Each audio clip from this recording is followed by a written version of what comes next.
Rainbow Fairytales presents The Gardener and the Princess, adapted and created by Alexa Chipman. Once upon a time, in a distant kingdom, there lived... You're standing right here. Pardon? We're 2 feet away from each other. Once upon a time in a tiny kingdom, there lived a ruler whose garden had fallen into terrible disrepair. Much better. He hired a cobbler who grew only weeds, a carpenter who managed some sickly tomatoes but little else, and a blacksmith's son who could not even keep the grass alive. Yikes. Oh dear, I was hoping to enjoy delicious fruit this time of year. Do not fret, Father. Perhaps what we need is a proper gardener for the palace. Perhaps a family whose expertise reaches back generations. I have no flowers for my room, and I'm tired of embroidering them on everything to compensate for it. I mean, look at my poor fingers.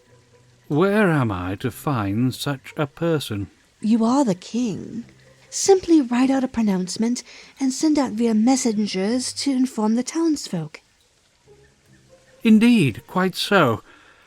I say, shouldn't you be married at your age? I forgot to arrange that. I can manage without any help. Capital, capital. And so the word went out, and the royal family discovered a beautiful young gardener. She arrived at the palace, and within a year, the grounds were heaped with cascades of vibrant bushes, trees, and yes, plenty of grass for lawn bowling. The king was particularly pleased about that, for it was the only game he could best his prime minister at. I say. It's true, though. It's open. Oh my, what spectacular lilies. You completely spoil me. They smell so lovely. I am glad you're pleased, Princess. Why so formal, dearest? Come, sit beside me. I want to hear all about those new climbing roses you planted. Will they really reach all the way up my tower? Of course, if that is what you wish. Anna, what's wrong? Nothing, just a foolish dream, that is all. We will find a way to achieve it. Together. The king has announced your marriage. We knew our love would never be accepted. I am a mere worker, and you are a princess. I should have kept my distance. It is my fault. I must go. Forget you ever met me. It is for the best.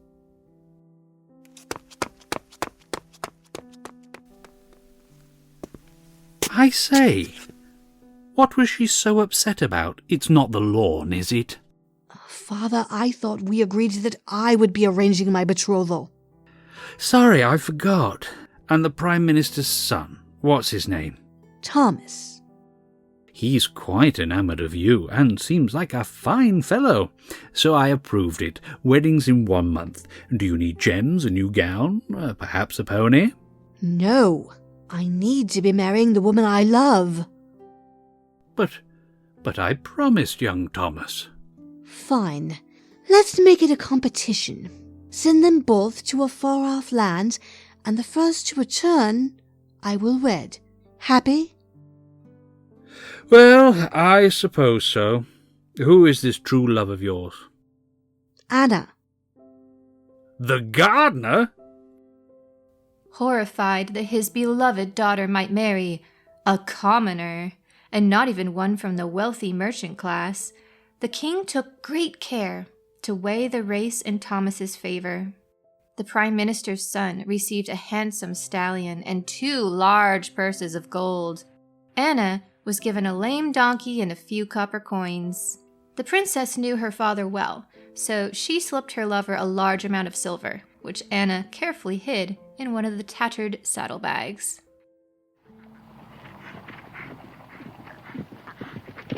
Good day, traveler. Spare a few coins for an old woman? Seriously, have you even heard of soap? Have pity on me, please. I have not eaten in days. I would be grateful for anything. Leave me alone. I can't do anything for the likes of you.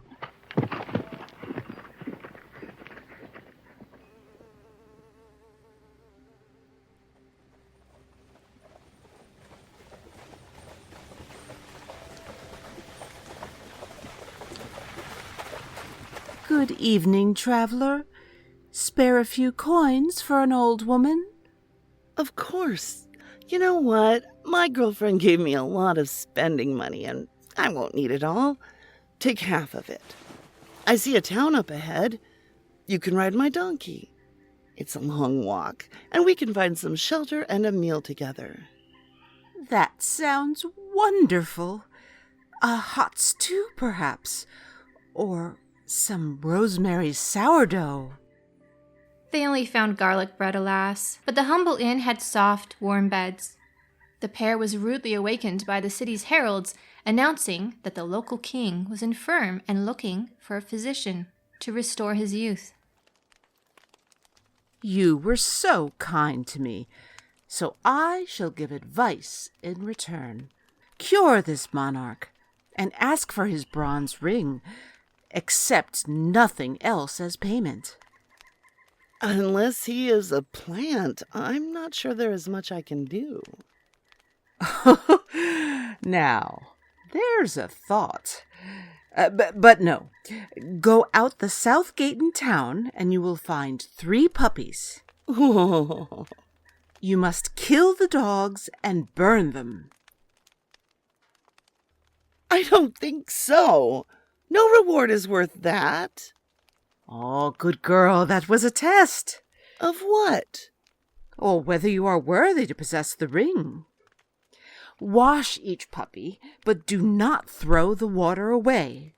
Bring it to the king, and have him bathe as well, but pour that water in with the incantation, 3 bones, 3 ashes, 3 ears.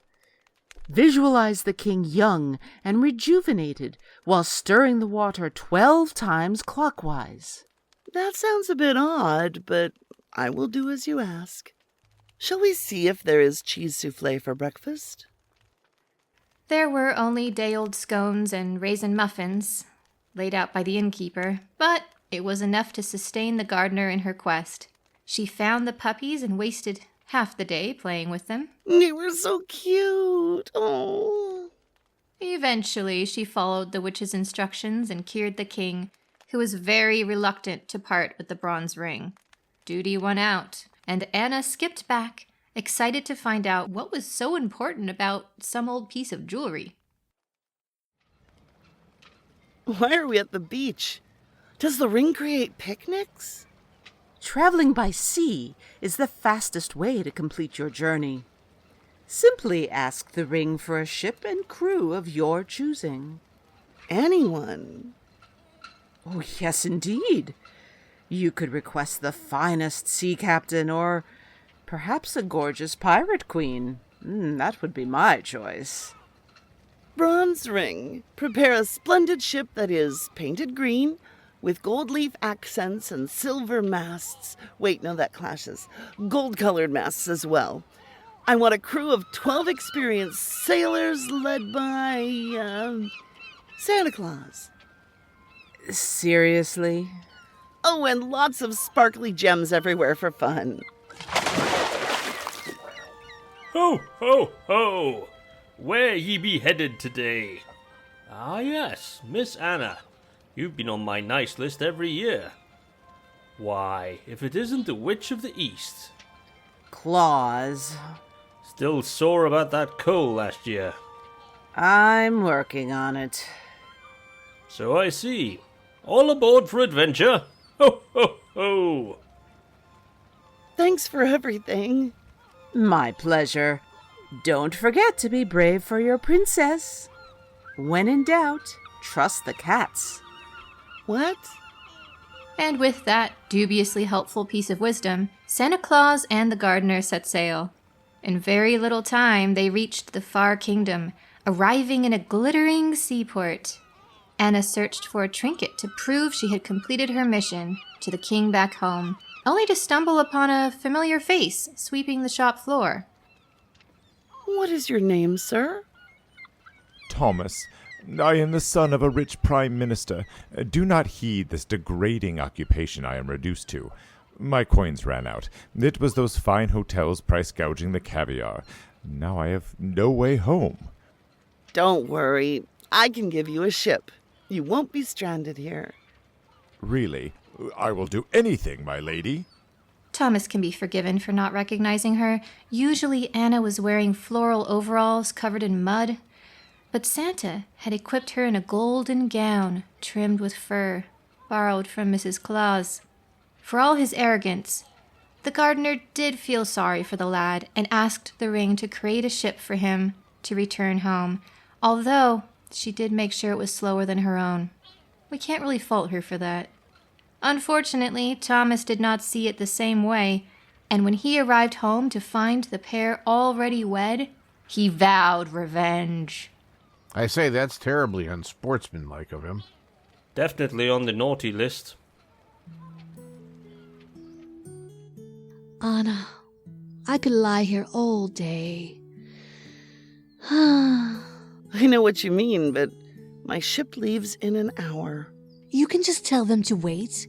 I can't change the tides, my love. It was sweet of Santa to bring it to you. I guess we were both particularly good this year. For some reason, Anna had not told the princess about the witch and the ring. I guess they had been busy with, other things. Very well. Off with you. Go find that special plum tree strain, or whatever it is. Citrus. I want to create a variety that can withstand the coldest winter. Oh, darling, hurry back, will you? The roses you planted will be blooming soon. Thomas had been waiting for them to part, and he did not care about cold weather oranges, only his nefarious plotting. He gathered the most scrumptious street food he could find, waited until right before luncheon, and paraded them past the princess's tower. Who wants some fish skewers? Fresh fish skewers! I do. Up here. How much? A bronze ring. Not sure I have one. What about a gold coin? Sorry, I have my reasons. It must be a bronze ring.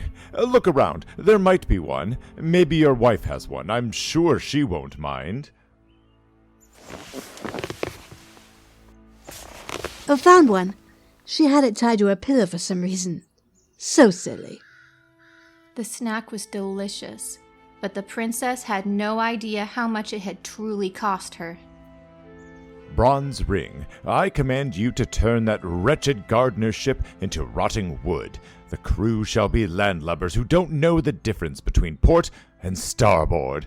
Send Santa Claus back to the North Pole where he belongs and fill the ship with nasty-tempered cats. I love cats. You would. It did not take long for Anna to nearly crash her leaking ship onto an island, where she attempted to make repairs with her hapless but enthusiastic crew. She rewarded the nicer cats with a trip ashore, rowing them over herself. They took this as their natural due, of course, being cats. This did not sit well with the population of the island, which was entirely colonized by mice. This is outrageous. We shall be hunted down like animals. We are animals, Your Majesty? They will eat every one of us. If that pretty human captain does not stop her cats, we shall perish. Let us send a deputation of the bravest among us. It was at this point that all the mice quickly scurried backwards, except for a lone, blind mouse who did not fear the interlopers. He carefully avoided the prowling cats and appeared out of nowhere on Anna's water cask. Fortunately, she was used to animals popping up and did not scream or carry on. Captain, please leave our island quickly, for the entire realm is in peril. Our queen is worried that your friends will eat us all. I hadn't thought of that. Of course we can depart, But there is one small thing I need first. The ship can't sail in this condition, and what I need to make it seaworthy is in a distant kingdom. Never fear, Lady Captain. We have friends amongst all sorts of creatures who can fetch it for you. I need a bronze ring that was stolen from me by a wicked young man.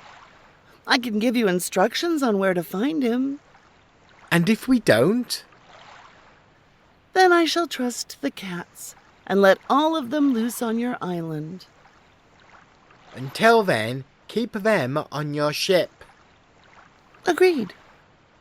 She would not have actually let the cats loose, but of course the mice did not know that.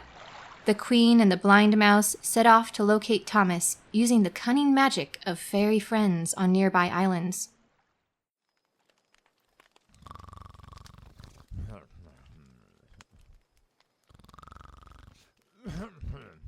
Is this the human? Oh, yes. His towels had Thomas embroidered on them. I don't smell any bronze. Wait. Ew. Oh, what is it?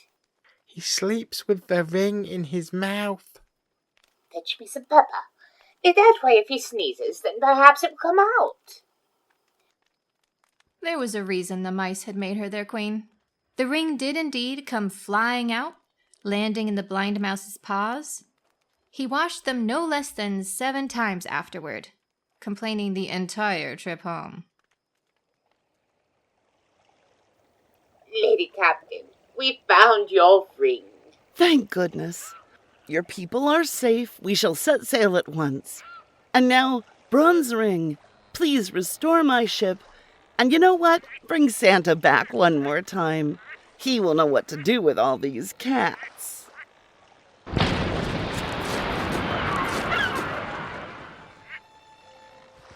Marvellous. One for each of my elves. They will love it. I shall knit them all tiny hats. Perhaps you can sort that out at the North Pole. For now, let's get home. I'm worried Thomas might have harmed my wife.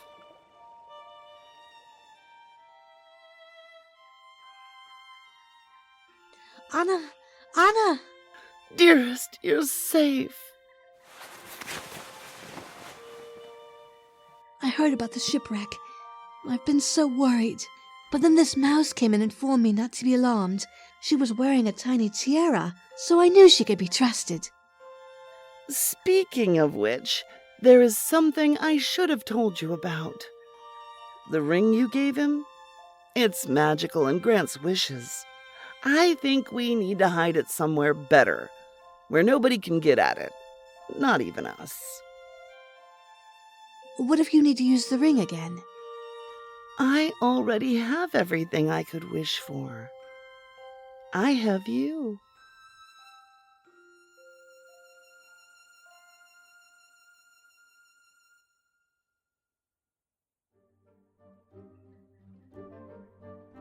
Featuring the voice talent of Julie Hoverson as Anna the Gardener, Rachel Pulliam as Princess Rosa, Ryan Bond as Thomas, Gareth Bowley as the King, Kim Gianopoulos as the Witch, David MacGyver as Santa Claus, Bernadette Groves as the Mouse Queen, Alex Gilmour as the Blind Mouse, and Paul Arbisi as Peasant. Written and narrated by Alexa Chipman, inspired by the public domain fairy tale books by Andrew Lang, published from 1889 to 1910.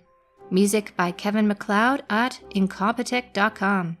Released under a Creative Commons No Derivatives license in 2024 from MisfitsAudio.com.